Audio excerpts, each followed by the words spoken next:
Like that doesn't, Doesn't seem fair. yeah, it doesn't seem fair.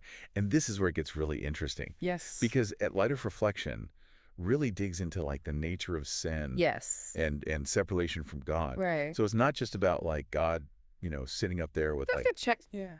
being like, Like naughty or nice. yeah, you did this, so you get this right. Right. It's more about like, It's about the direction, the yeah, ultimate direction that you're heading in. it's like rejecting divine love, rejecting divine guidance. Right. And that ultimately leads you, Away from God. yeah, away from God. Yeah. And that's what hell is. It's like, That separation. yeah, so it's not so much about like the individual actions. It's Right. more about like the ultimate trajectory. It's about the trajectory of your soul.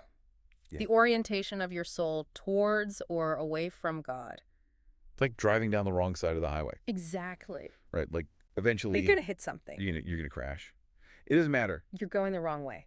Yeah. It doesn't matter how good of a driver you are. Doesn't matter how good of a driver you are. You're going the wrong way. Right. And at Light of Reflection actually uses this really great analogy about like a traffic ticket. Yeah, speeding ticket. Right. Like if you get a speeding ticket, you don't blame the government, do you? No, you blame yourself. Yeah. You're like, I shouldn't have been speeding. I knew the speed limit. Right. I chose to go faster. Yeah. You acknowledge that you made a choice. I got caught. Yeah. Yeah.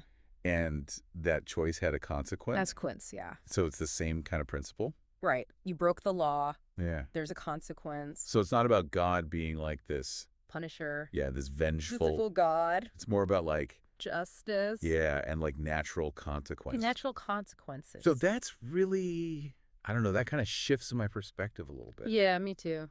Because it's easy to kind of fall into that trap of like, oh, God's punishing me for, for my sins. Yeah, But it's more about like, no, your choices have consequences, they do. even in a spiritual sense. Even in a spiritual sense.